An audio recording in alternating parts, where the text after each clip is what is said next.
Good morning, everyone. Thank you for joining Family Caregiver Alliance for Nutrition Confusion and Our Food Landscape. I'm Calvin at FCN, your host for today. Over 4 decades, FCA has been working across the nation and the Bay Area to improve the well-being of family caregivers. We offer support through consultations, classes, workshops, publications, retreats, research, and advocacy.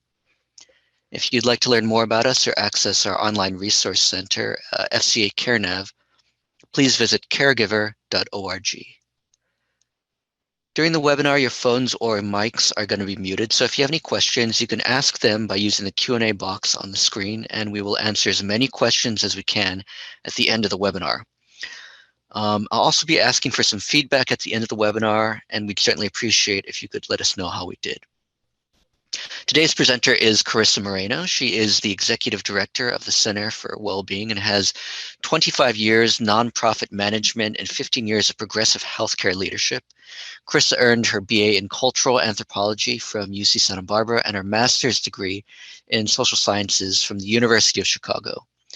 And her scholarship advocating for the rights of marginalized and underserved populations has won national recognition. Carissa started her healthcare career as a health educator, and she has taught nutrition and wellness classes to people of all backgrounds in both English and Spanish. She approaches community health through a social justice and health equity lens. And I'd like to welcome our guest, Carissa Moreno, and turn it over to her. Hello, everyone. Happy Wednesday. It's a pleasure to be with you. So just a little context about this presentation. This is really for your edification and for your own well-being. So it's less about the tools for you to do your job well. It's more about just general knowledge and understanding. And we hope that we'll have an opportunity to dive in deeper in a different session about chronic conditions and things that you can know about it. But with that, let me share my screen. So nutrition is a very dense and complicated thing. And I'm not going to go into the details of nutrition science. It's really going to be a background about really understanding our relationship with food and the nutrition landscape and why things can be so confusing. So I want you to first think, what does health and well-being mean to you? And health and well-being can be a pretty loaded question. So just take a moment. What does that mean to you? What does that mean for yourself, for your family, and for the individuals that you serve? So we might have some assumptions about what healthy is. So it could be, anything from our physical well-being, our emotional well-being, our financial well-being. Today, we're going to just focus kind of on the nutrition and the physical well-being. So is it when you feel good? Is it when you look good? It's not the whole story. So how would we achieve this elusive health and well-being? There's some basic components that we understand, right? Getting enough rest. We know that sleep is super important to our health and well-being. And if we have busy and stressful lifestyles, sometimes this can be a little challenging. We know getting some regular physical activity is not only good for our body, but it's also good for our mind and our mental health, just getting out, getting some perspective. Managing our stress. We know that there's a direct correlation with stress in our well-being, getting our preventative checkups, eating right, at least most of the time. And it sounds pretty easy, right? Well, is it though? One way that we can really understand this is looking at the United States today. How healthy are we? So let's look. Chronic conditions in the US today. About 60% of adult Americans have one or more diagnoses. 4 in 10 adults have 2 or more diagnoses. And so it's very common in the United States. But what's so interesting about this is that it has rapidly changed over a very short period of time. So if we just take type 2 diabetes, for example, in the 1990s, it was about 5% of our population. But prior to that, in the 1950s, it was about 1% of the population. That's a pretty dramatic increase, going from 1% in the 1950s to 5% in the 1990s. Well, this has increased over time. By 2015, it was about 10% of the population. And there's about 1.5 million new cases annually. So just by the numbers, so about 11% of the US population has diabetes today. So this is a brand new updated study from January of 2023. Type 2 diabetes is the bulk of the cases of diabetes in our population today. And about 38%, or nearly 2 in 5 Americans, have prediabetes, which is an indicator for later getting diabetes.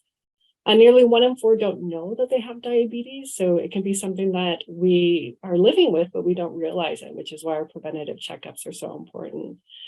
4 in 5 don't know that they have prediabetes, and it's a little bit higher in men than women with diabetes.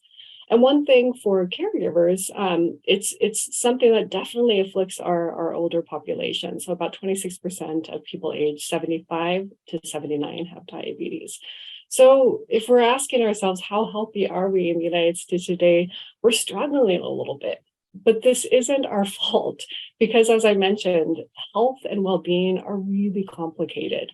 And sometimes we have to look and reveal some of these issues of why it is that we're struggling today.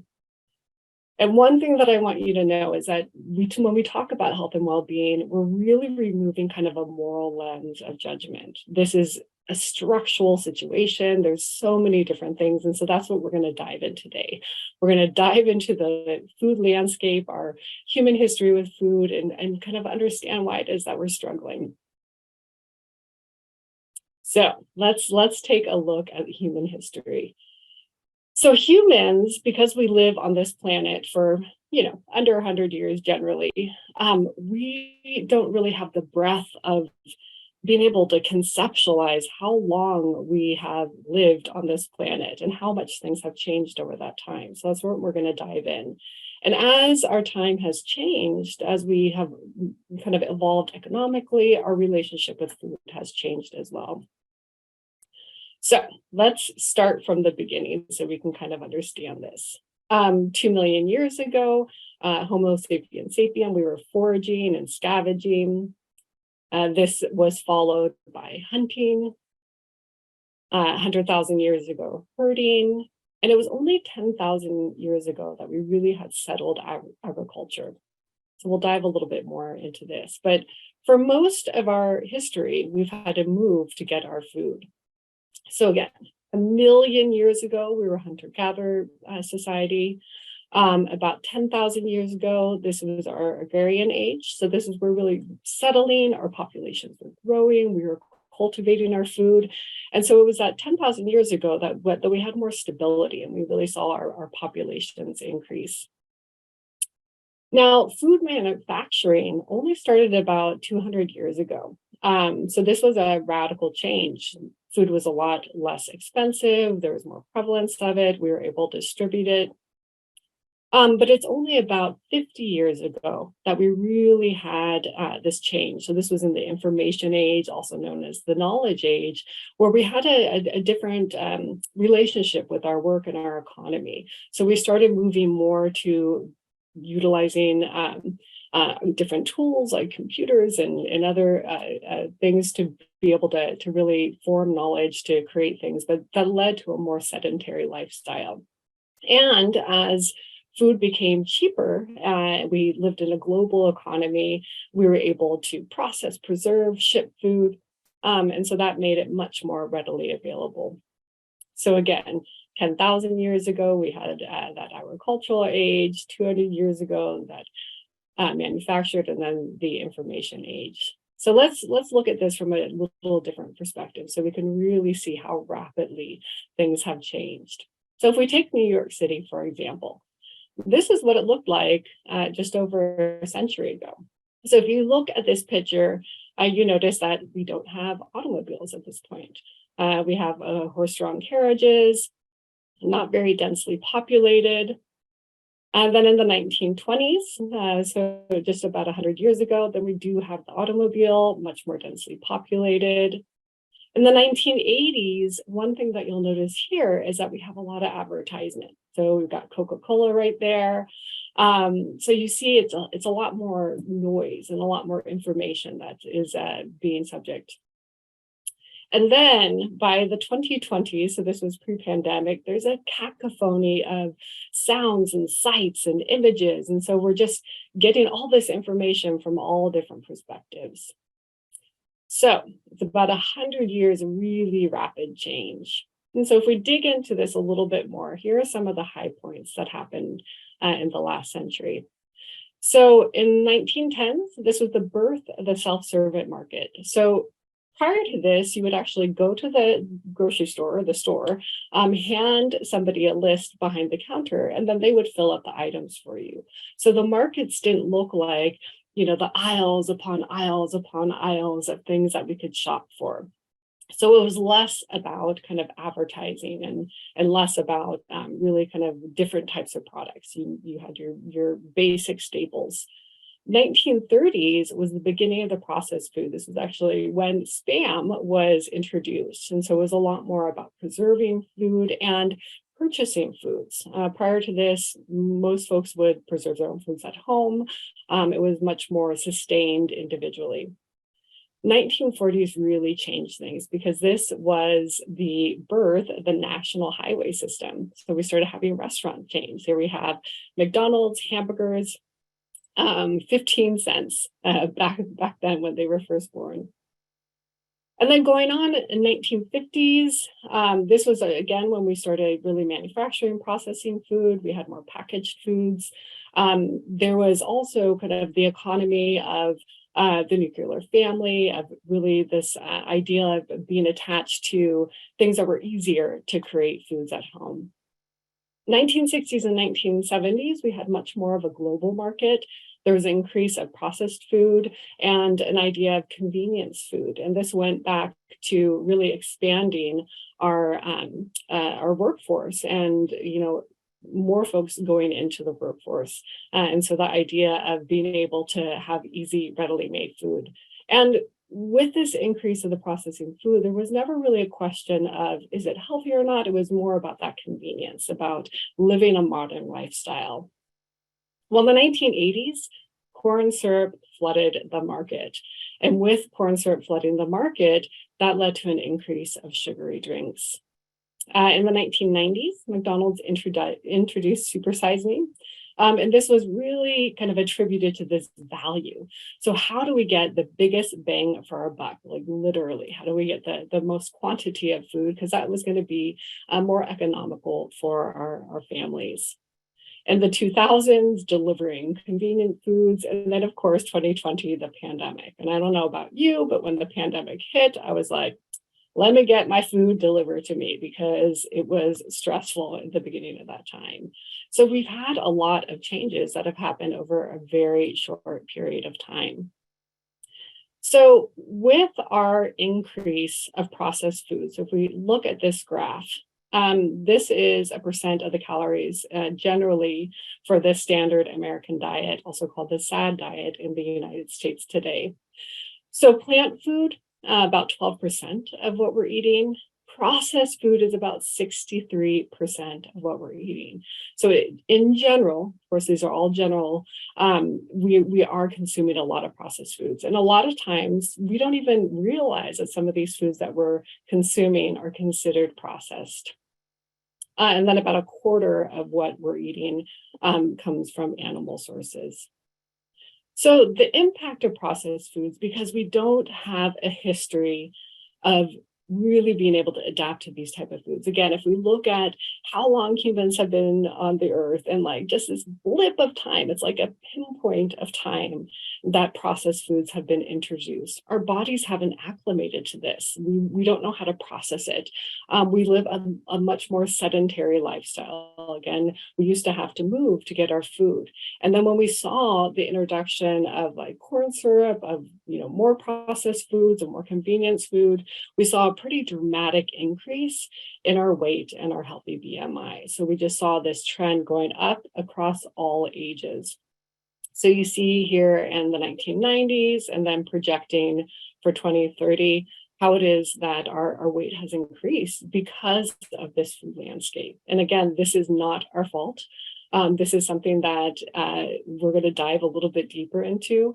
But a lot of times it's because we don't have access to the information and we're overwhelmed with all this marketing. And we kind of think that if somebody's going to sell something, that there should be some sort of moral imperative that they're advertising in a way that is accurate. But we're going to dive in and see that that is not always the case. So, standard American diet, I am not loving it. So let's dive in a little bit and let's see, why is nutrition so confusing? So health is confusing because there's conflicting information about what's healthy. And I want you to think, where do you get this information about what's healthy? I mean, think about if you're watching TV, the commercials that might come in, if you're perusing social media, some of the things that might come in social media. And I think especially since the pandemic, there was a lot of things that were coming in, especially many of us gained weight during the pandemic. I myself did. And I would, be on social media scrolling and it's like, oh, there's this, supplement that I could take that will be the magic pill, just the magic bullet to help me out. And so we're getting information all the time. And a lot of times this information is backed by research or, it has a study. And so we think like, well, it must be true. And there's always these compelling success stories like, I did it, I lost this weight, or I feel healthier, I feel more energetic. And so it's really easy to succumb to that information, especially when there's somebody in a white coat telling you it's going to be a miracle for you. A lot of celebrities also endorse some of these supplements or food things that we can take. So, looking a little bit more into this, one thing that a lot of us don't realize is that in primary care, medical providers don't address nutrition. They have general knowledge, but they don't have the education that, say, a registered dietitian has. So it's really not their expertise, even though our nutrition is so important to our health and well-being. So we might think that we're going to our medical providers, that they're going to be able to advise us, but that's really not their role for us. And again, while they might have some of that knowledge, they won't be able to prescribe us a diet that is really going to help us be well. There's also a lot of confusion about what comes down from the government. We used to have the food pyramid. So when I was growing up in the 70s, this is what I saw. So we'd have grains as the pyramid was meant to be that you would eat the bulk of your calories from that bottom rank and then slowly go up from there.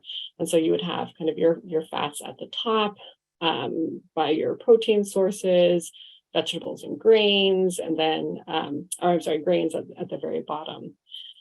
Then that switched to choosemyplate.gov, where they're really kind of looking at the bulk of our foods should be fruits and vegetables. But they didn't really distinguish too that not everyone should be eating a lot of fruits. For example, if you have type 2 diabetes, you have to monitor your sugar intake. And so that changed. And then there's even a newer My Plate that doesn't have dairy, it has water instead. So really looking at hydration. So even some of the things that are coming from the American government can be a little bit confusing. So if that information has changed over time. And as I mentioned, there is a lot of information out there.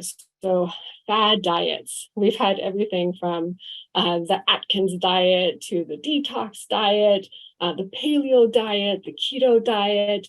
And most of these are backed by some nutritionist or medical provider or celebrity that is telling us that this is really research, that it's going to make a change. It's based on a study. But does it work for everyone? And a lot of these extreme diets might work for a moment, but are not sustainable for us. And it's really about that sustainability, that balance. There's also a lot of information on, is kale good for you? Is it bad for you? Is eggs good? Is meat good? There was a whole campaign about eggs for years where you could have 2 eggs a week, and then it was more eggs a week. And then pork was being sold as the new white meat. So there's a lot of information where the agricultural industry is selling different their products and attributing either a positive or a negative to it.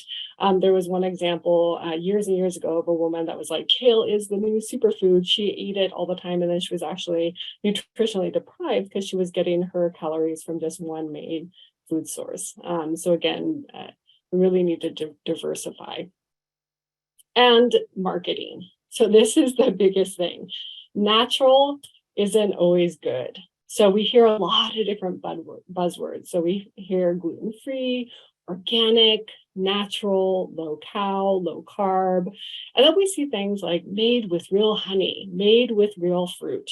So if we dive into some of these kind of marketing strategies, made with real honey, that could have a lot of calories in it. For somebody that has a diagnosis of diabetes, could be potentially harmful for them.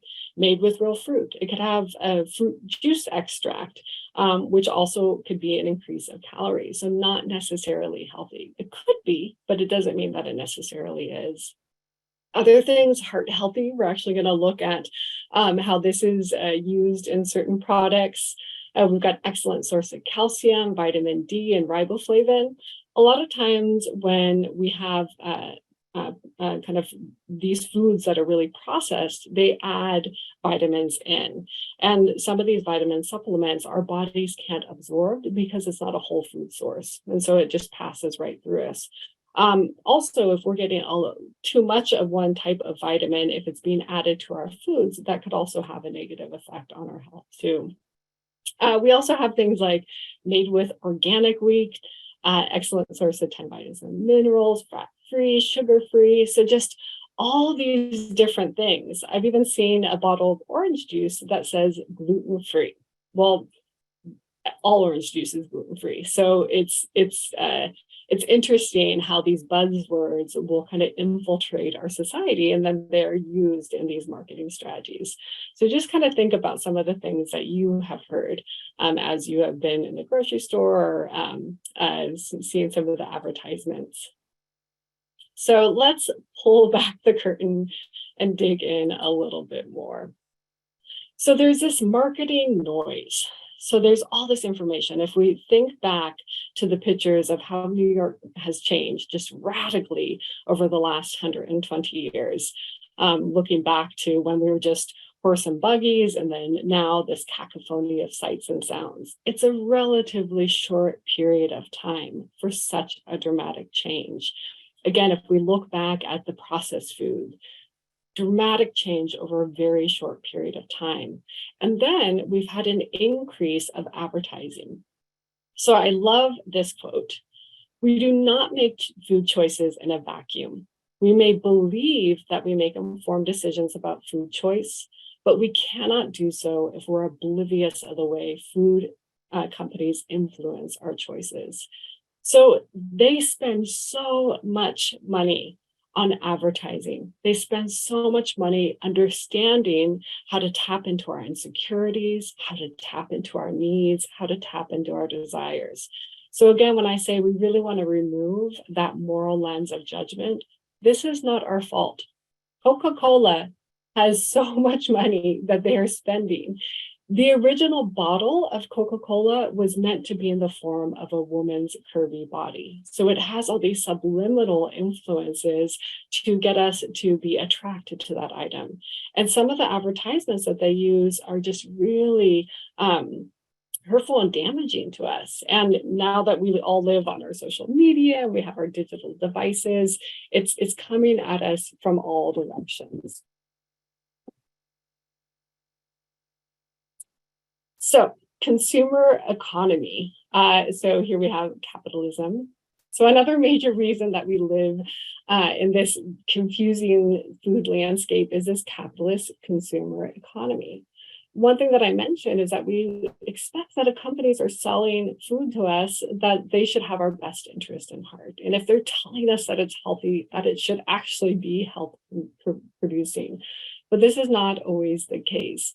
Again, these companies want us to be the consumer. We contribute to their bottom line. If they can get us, to purchase their product, and especially if it's something potentially habit forming, like sugary beverages. Some sugary beverages like Coca-Cola or Mountain Dew that have caffeine in it as well. It becomes very difficult for us to switch to different items. And so they really are getting us hooked or dependent on their foods. We don't necessarily use the word addicted for this, but it does become habit forming. So let's look at the dollars and cents behind this. The supplement market, about a $31 billion annual budget. And this is increasing every single year.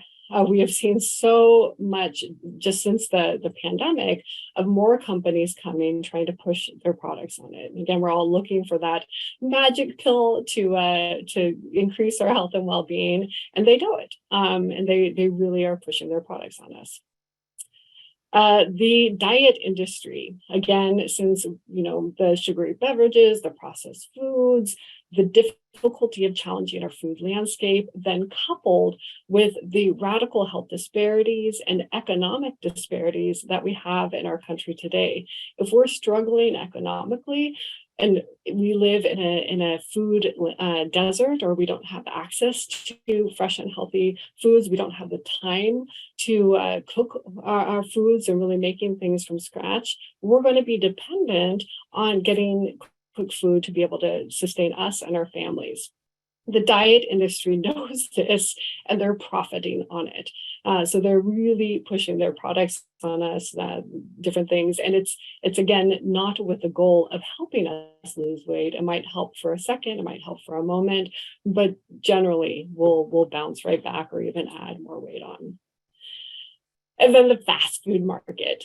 It's almost $620 billion annually. It's huge. And then they kind of like play off of each other. I don't know if you remember this, but there were two companies a couple of years ago that both had these like crispy chicken sandwiches, and they like did this whole kind of like fight off thing. And it's like they were increasing each other's profit margins and like sold out at one point.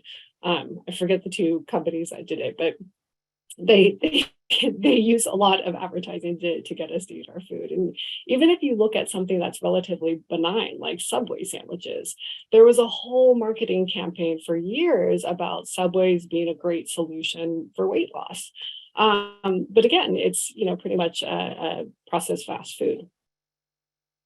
So again, the goal is to increase their profit line. And so I just want to dive into this is one advertisement, and then we're going to look at some historic advertisements so that we can really understand and get some perspective of how crazy they can be. But this one is for a Whopper, so it's for a hamburger. One thing too is that the advertisements for most fast foods look visually so much better than what you actually get. There's been tons of studies that have been done that the advertisement is very false. So here you look at it and you see this green lettuce, this looks very crisp, like nice bright tomato, some onions, you have your meat and your bread. So it looks like a pretty benign or healthy hamburger there. And you have a green background. So green generally feels like healthier, fresh, like spring green grass. And then we have tastes of being woke. So this was a couple of years ago, before woke became a very politically charged word.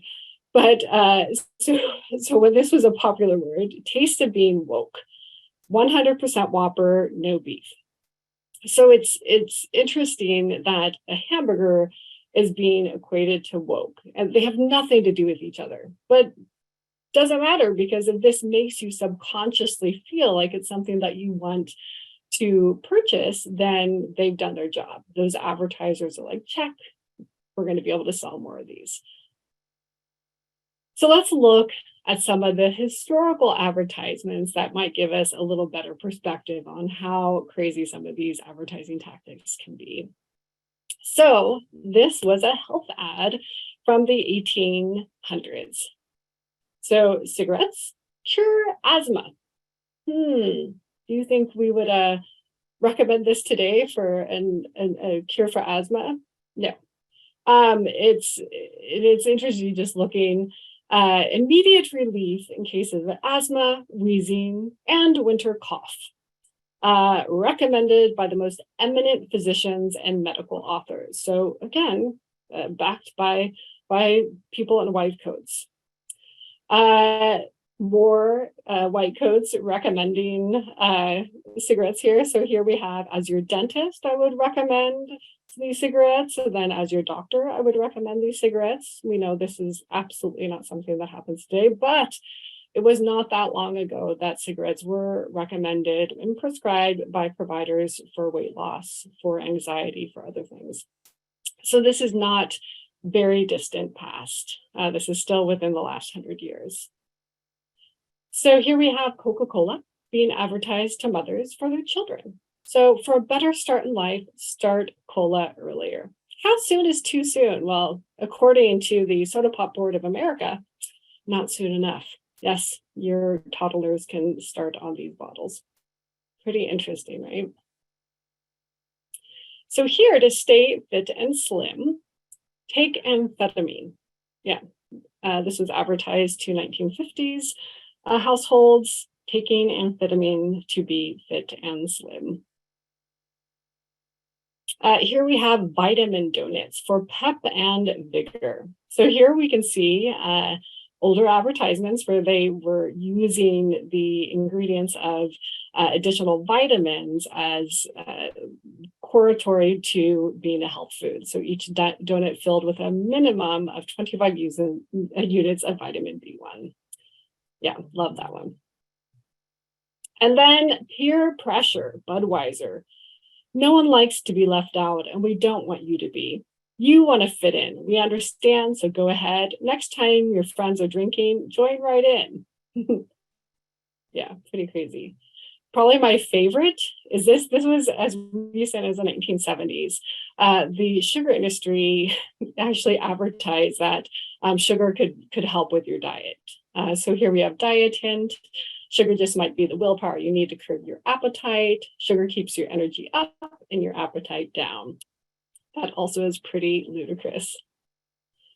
And then this comic, if food products were honestly labeled, we have cheese food question mark, chemical helper, artery clog, heart disease spread, zero nutrition puffs, collar cancer dogs, and then here we have ADHD flakes. We'll talk about cereals in a little bit.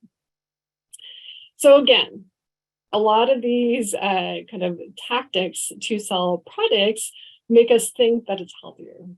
So fat-free, of course, that would be healthier, right?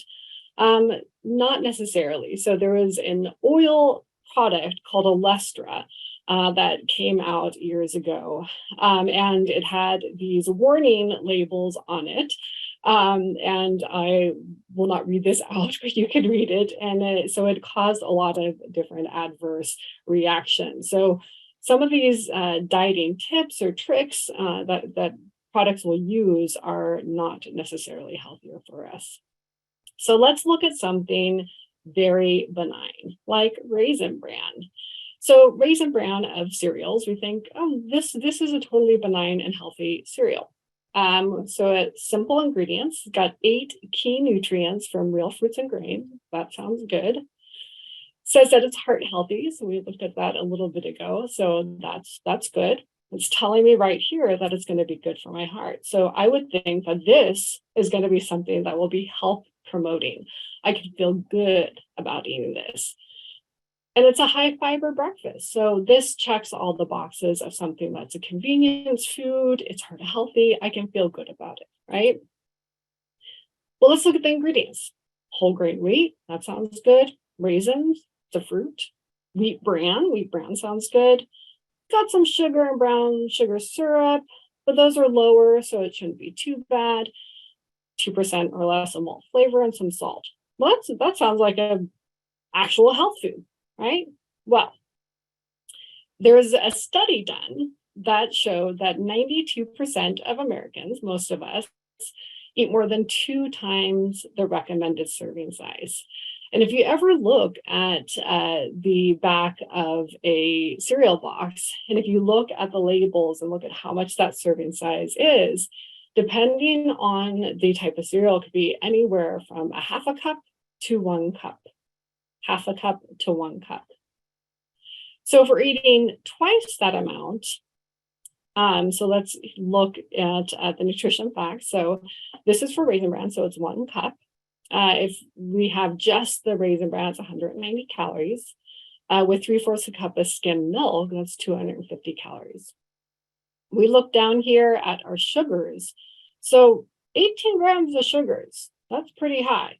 And then we got 27 grams with milk, because of course milk also has sugar. And so if, for example, we're watching our sugar intake because we have a diagnosis of prediabetes or diabetes, this, although it says that it's very healthy, it's high fiber, something you can feel good about it, might not be the best choice. And this is just 1 cup serving.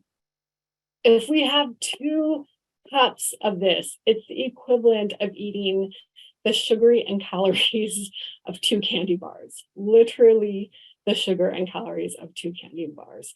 Of course, Raisin Bran is going to be healthier for us, but this is just an example of something that advertisers are really helping us think that it's healthy for us. But when we dive down into it, it's not as healthy as it seems. And that is why the nutrition food landscape is so confusing.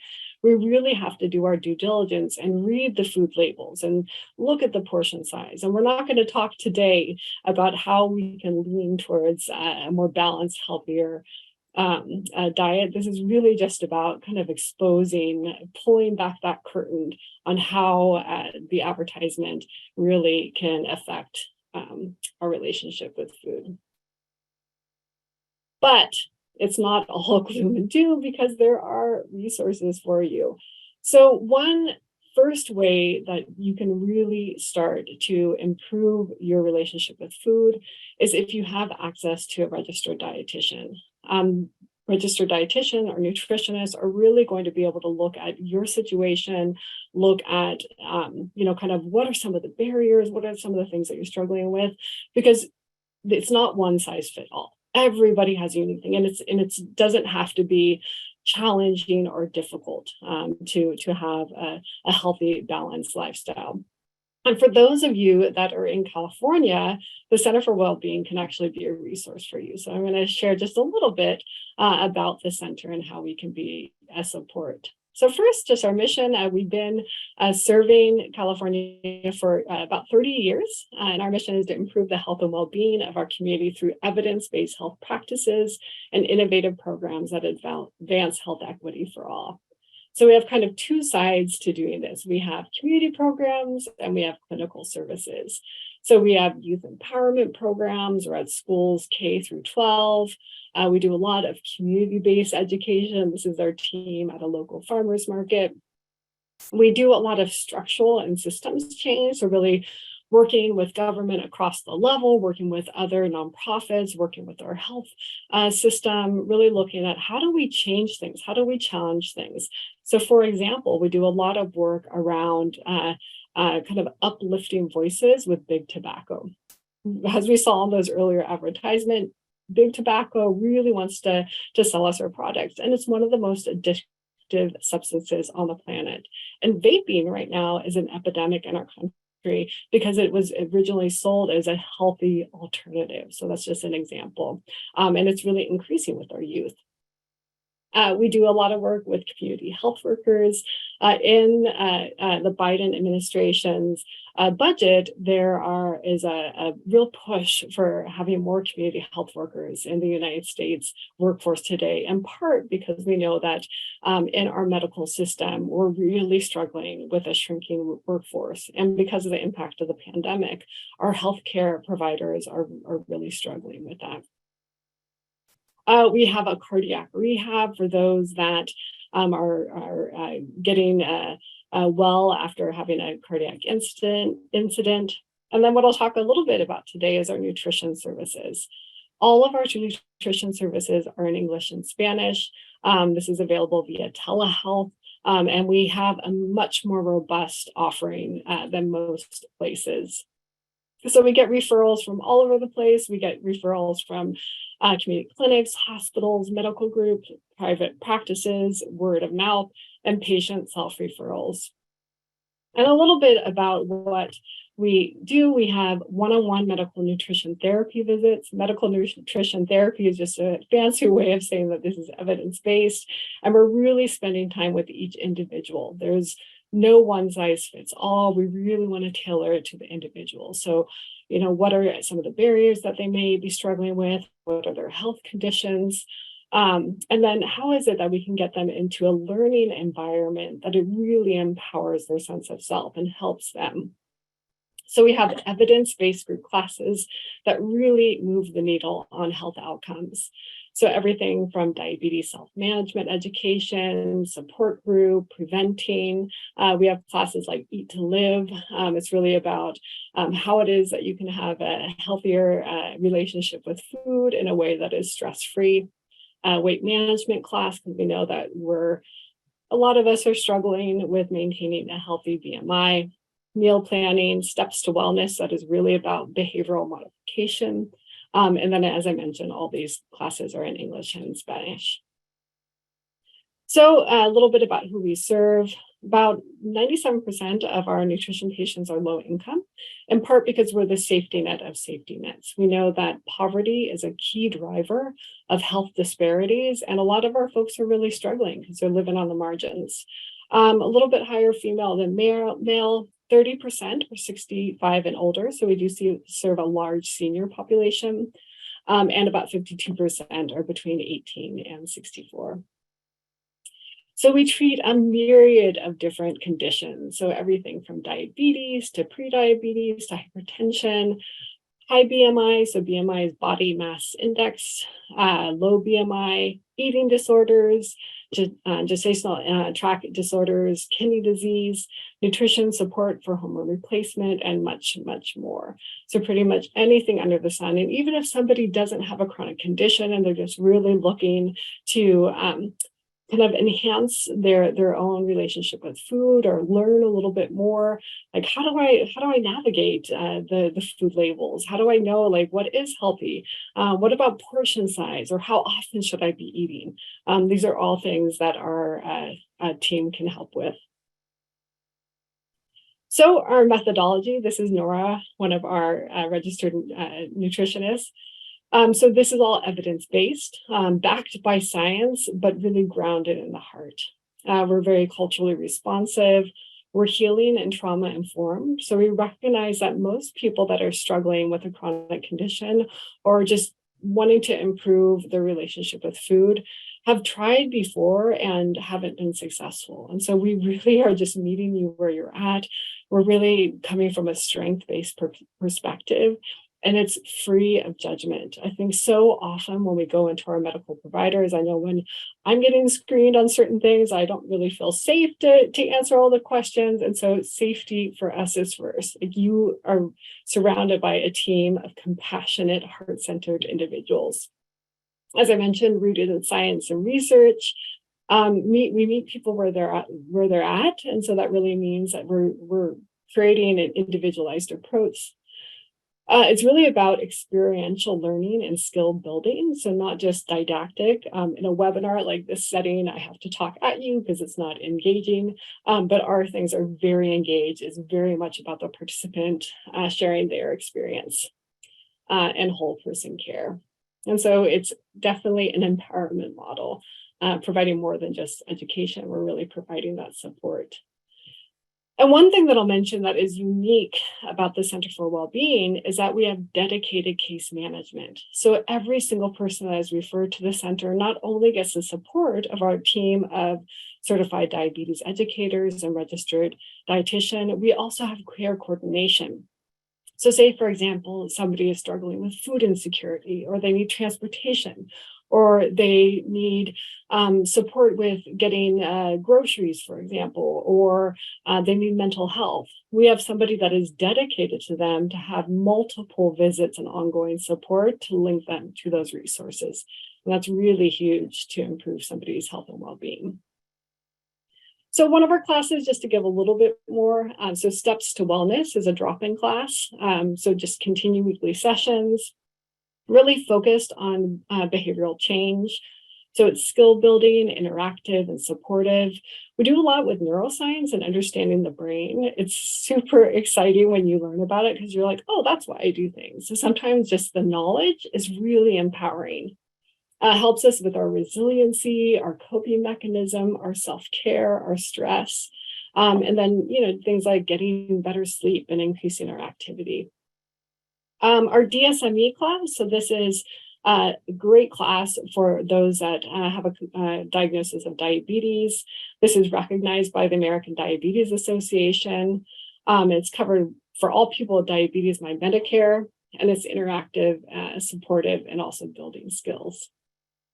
So one story from one of our patients. So Cynthia was in the beginning stages of renal failure, suffering from bladder problems, taking 3 high blood pressure medications, and she could barely walk due to immense pain in both her knees. She took our weight management class, lost 30 pounds, and she says, I finally feel good about myself again. So these classes can be transformative for folks. Just a few quotes. My doctor told me it was the biggest drop in hemoglobin A1C she has seen. You're like an angel to me. Thank you for caring about me. And I sleep better and have a lot of energy. I love the supportive class. Patient who lost 50 pounds. So just to quantify kind of what we do. So we serve less patients than, say, a primary care doctor because we spend so much time with them. So last year we served about 1,000 patients, but that quantified for over 400,000 hours of clinical care. And about 20% of our patients receive scholarships, so it's zero cost to them. We source grants as a nonprofit to be able to deliver these life-changing services for free. And we have exceptional clinical quality outcomes. So 1 drop in hemoglobin A1C, these are median 12-pound drop in 9 weeks, and 100% of participants following the meal plan that works for them. So we think we do an amazing job and want you to know that we can be a resource for you as you're navigating this exceptionally challenging and confusing nutrition landscape. So all patients are referred to this center. We do a loop back with the medical provider. So we stay in contact with the primary care physician. And again, this is a really individualized approach. The insurances that we take, so we take Partnership Health Plan, Medicare Part B, Sutter HMO, a few other plans. And then again, as I mentioned, we have 100% scholarship. So I will leave you with this fun gift. We can share our contact information for anybody that would like more information. One thing I will say is that we are rebuilding our website, so it is not up to date right now, but it should be launched in about a month. Hi, Krista. So thanks so much for sharing with us. We do have a couple of questions, just going from the top to bottom. One listener wants to know how you would go about seeing a registered dietitian to kind of start on that path to having kind of a sustainable kind of eating habits. Yeah, absolutely. So a couple different ways somebody can either self-refer or be referred.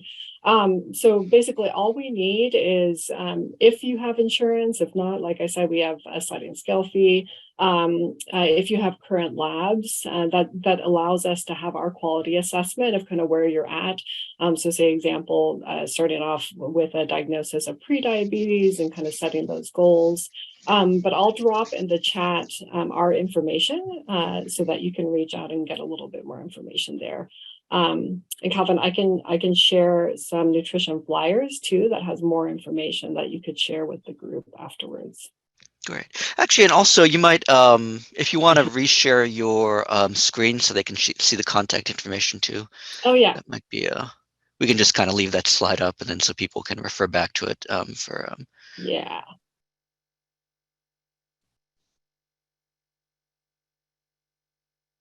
Great. We have another listener who wanted to know, let's see, this one might be a little bit of a complex question, but they have a friend who is overweight and who had, I guess, struggles with anorexia when they were younger. Mm. And they believe that the main issue is portion size, and they want to try and help this person out, but they don't want to be insulting or demeaning or anything like that. So, do you have any advice on how they might try and approach that, or what advice you might give them? Absolutely. And this is something that we see all the time. You know, a lot of us struggle with weight because we have those earlier eating, like eating disorders or different relationship with food. And one interesting fact, even those that are survivors of sexual trauma can almost buffer with that additional weight. So it becomes very complex. And our registered dietitians also have a background in behavioral health. And so they're really able to approach some of these things. First thing is it's never our fault. That's always where we start. We really have to unburden the idea that it is our fault because we do have this moral lens and it's conspicuously judged in the United States today. And if we look at income, those that are more affluent have less prevalence of obesity than those that are poor. So again, there's all these complexities to not only the health landscape, but the economics of health and well-being. So the first place to start is like, we always want to center it in questions of curiosity. Do they want help? Are they open to getting connected with somebody like a registered dietitian? So it's really driven from that individual. And if we're not the experts, we never want to advise because we might be giving misinformation or even it might not be our role as their friend or their support person. Thanks. We have another listener who actually, this is one of our the questions that was asked during registration. They wanted to know how a low-income senior or those living with disabilities and receiving either EBT, SNAP, how they might maximize the limited budget in terms of getting good nutrition. Oh yeah, and that's one of the things that is so great because if you're looking at what are some of those other resources that we can tap into. For example, if you're a recipient of CalFresh and you have limited budget, are there food banks that are local that you can offset? Are there companies that can provide medically tailored meals? There are companies that, as part of, at least in California, through CalAIM, there's reimbursement for medically tailored meals. So it's really looking at what other resources are local, how can they meaningfully access them? And for us, our registered dietitians will actually do a food pantry audit, look at what an individual has, and then kind of coach them on how they can leverage what they're starting with and then supplement with small things. There's never any radical changes. It's always slow. And it's really based on looking at what do they currently have and how can we make tiny adjustments to get them to the desired outcome. Great, thanks. We have another listener who wanted to know any guidelines or kind of techniques on how to pick or research a good dietitian, good in quotations, right? To find someone, dietitian, nutritionist. Yeah, I mean it's really helpful if you can find reviews. Reviews are tricky though because it depends on how well they're advertising and soliciting those reviews. But the best thing is really to kind of have a list of what are your goals, and then if you had a kind of a magic wand, where would you want to be, kind of how would you want to get there, and what is the coaching style or support style that works for you. So I think really starting at what is kind of where you're at, what is it that you like, how is it that kind of what are the things that you need, and then have an interview with them. So don't be afraid to ask questions. What is their style? Are they really responsive to your needs? Do they go at the pace that you would like? And then it's almost like interviewing a therapist, really making sure that you feel comfortable. And it's okay to shop around and try on different nutritionists just so that you find the person that's right for you, because you really do have to be held emotionally and held with compassion to feel safe enough to make some of those changes, because it's totally doable, but it does take a little work. Great. We have another listener who wanted to know. Let's see. So their question is it true that a diet can contribute to brain health? And then their follow-up is, are there any foods or eating habits to help get a better night's sleep? The second question is very complex because it depends on the individual and so many different other things like, stress level or activity. I mean, even like our screen time. Um, Calvin, read me the first question. I was like going off on the second one.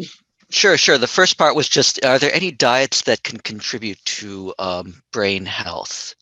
Yeah, I mean, definitely. I mean, the general rule is the wholer the food is, the better our brain health will be, because it's going to be more nutritionally dense. If you're able to go to a, farmer's market or food bank that is getting, kind of fresher local produce, that's always going to be the best. That's not always reasonable for us, especially when we have these really busy lifestyles. But the more that you can augment with less processed food, it's going to have a better outcome on your brain health in general. Great. Oh, and actually, I had a follow-up question, and it came to mind just because during your presentation about kind of processed food. Um, I guess could you just give some examples? Like, for example, is like white rice that we might get from the supermarket, is like the dried pasta, is that considered whole grain? Is that processed grain? And if not, then could you give some examples of things we might see in supermarkets that would be considered a whole grain? Yeah, perfect. Yeah, I mean, so anytime, like white rice isn't necessarily, bad. It is a little bit processed because it goes through a process of removing kind of the outer husk of the rice. So brown rice or whole grain wheat, these things would be considered whole grains. Depending on our condition, though, that if we have celiac disease, for example, that might not be the best food for us. So that's why it becomes a little bit complicated. But the easiest way is if it comes in a box or if it comes in a plastic container and it's in the frozen area, that right off the bat we know that's processed. So if you're eating white rice, that's not going to be as harmful as getting something that is like a lasagna in a container that you microwave, because it's going to have a lot higher sodium, it's going to have a lot more fat in it, and it doesn't have kind of living foods in it. Not that it's bad once in a while, but it's generally stuff that you want to have occasionally, not every day. Great. And then I think we have time for just one last question. Hopefully, this will be a quick question. One listener wanted to know, do all health insurance policies cover registered dietitians? And I know you can't speak for all, but is that generally something that is covered in most insurance policies, or is that kind of an add-on It's type kind of of an service? add-on. Yeah, not all insurances have it, unfortunately.